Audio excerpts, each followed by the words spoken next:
I didn't just wake up one day addicted and broken. I chose my own way for a long time until one day I couldn't. The first time that I got arrested, it didn't feel as much like a wake up call as much as it just felt like getting caught. I was in high school and my family had just moved from Illinois to California. And we moved after my freshman year and right after it ended. So I spent the first part of my sophomore year, that first part of that summer, alone and not really with no one to really hang out with except for my younger brothers and sisters. So when football started, I was so excited to finally make some friends and to finally be a normal high school kid. I'd been craving that all summer long. And it was a couple weeks after school had started that one of the guys from the football team asked if I wanted to go to this party on the beach.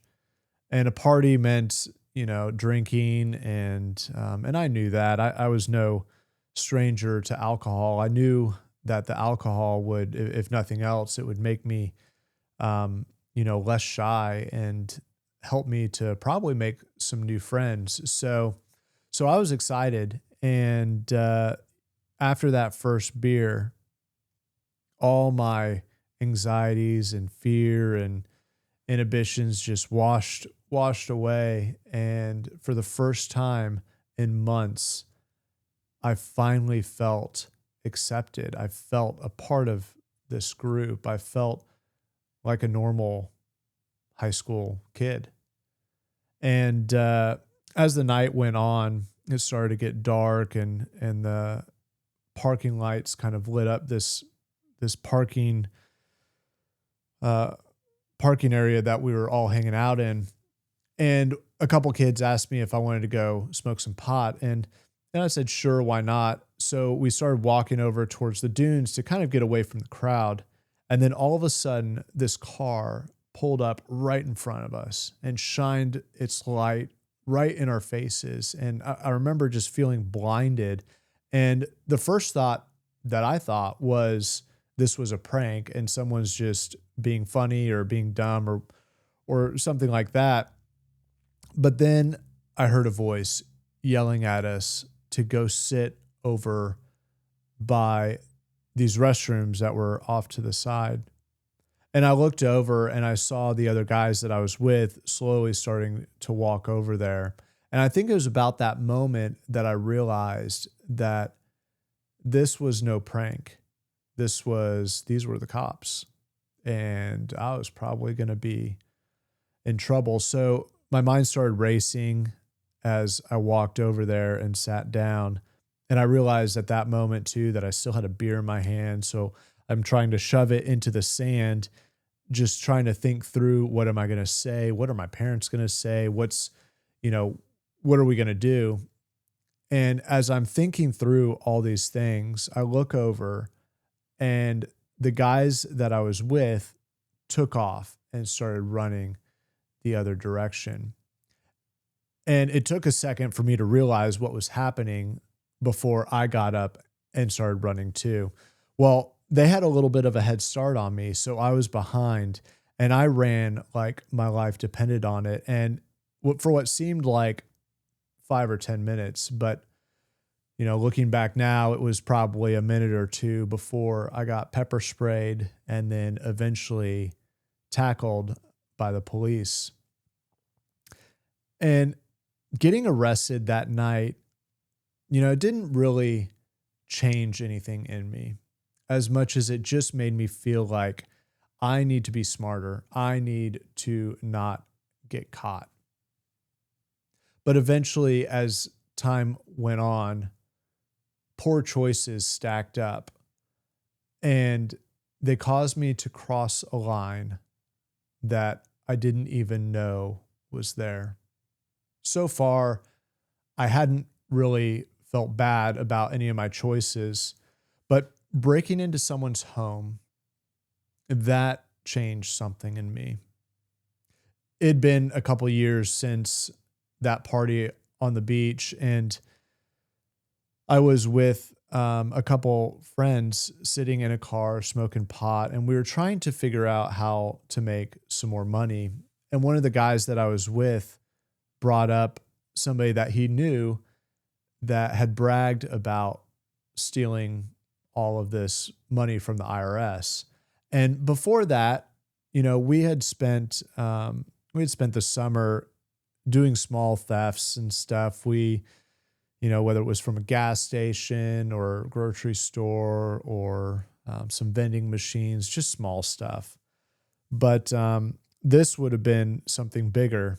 But the thought behind it was, if we steal something that's stolen, then we can't get in trouble for that. I mean, what's he going to do? Call the cops on something that's already stolen? So we made a plan, and we picked a night that we were pretty sure that he was going to be gone. It was the night of this derby, local derby, and we figured that he was going to be at that. And so that night, it was at the end of the summer, we walked up to the house. It was dark, and we popped open the window. And from the moment that I stepped inside, I had this eerie feeling. Something didn't feel right. Something didn't set right within me.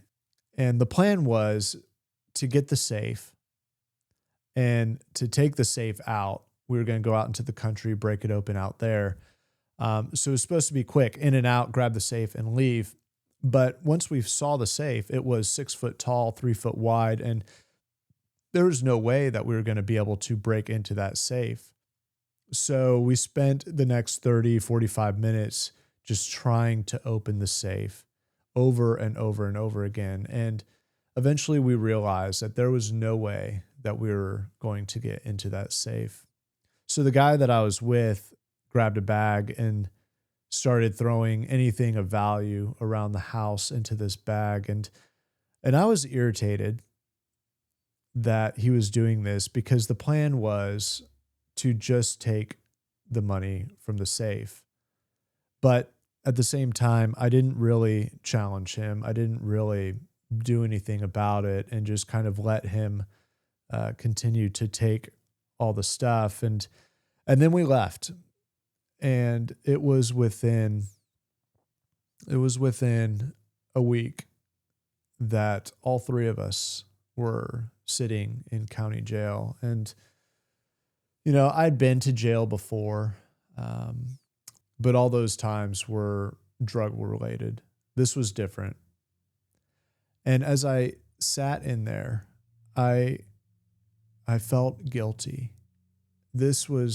I had broken into someone's house. I had done wrong.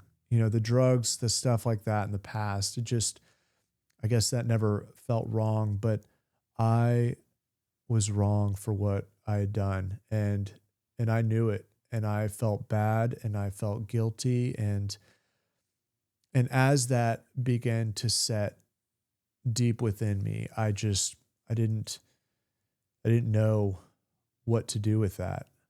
I didn't go to rehab because I wanted to. I went because I was out of options.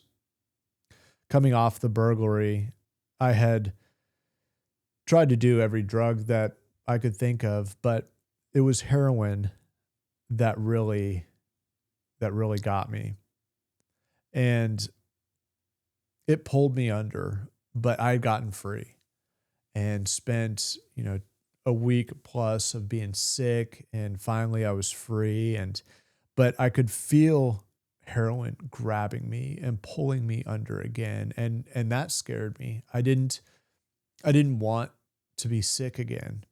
And a friend of mine had gone to this rehab for, I think it was a 30-day program.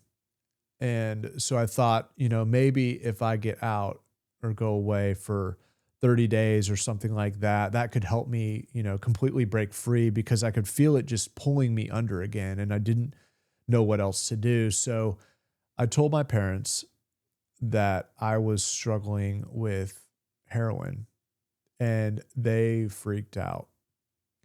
It was the next day that they told me that I needed to go to a teen challenge for a year, or else I wouldn't be able to continue to live with them. And I didn't I didn't like that. That wasn't what I had agreed upon. And, I felt like I had told you the truth and what I was looking for. And then you come back and you tell me that I need to go away for an entire year. So I fought back, but it didn't last very long because eventually I didn't have another choice but to go. And that first night that I sat in that teen challenge, it was a faith-based Christian rehab.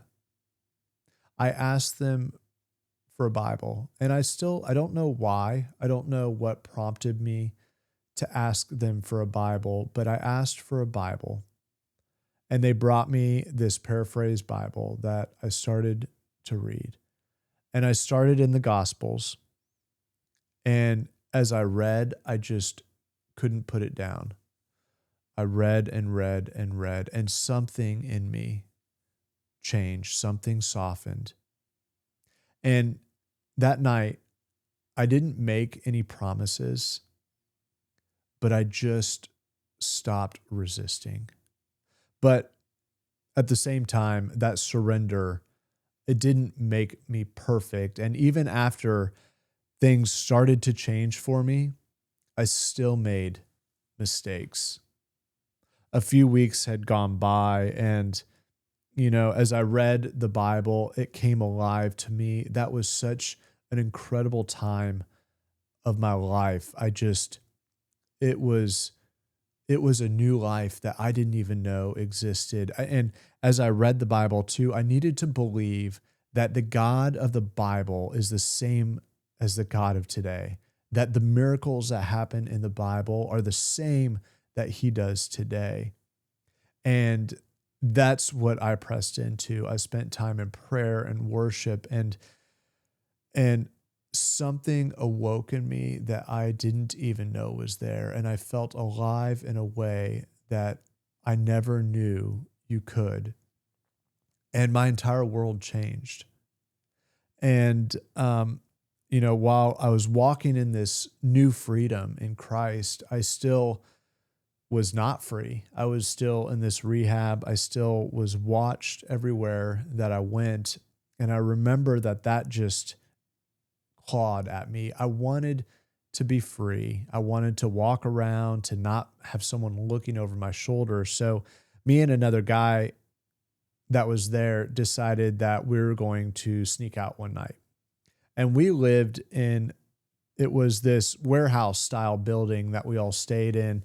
And on the second floor, it was a common living area with 15 beds or so, and all open rooms. So we knew that if we were going to sneak out, we needed to be quiet and we needed to, to be quick.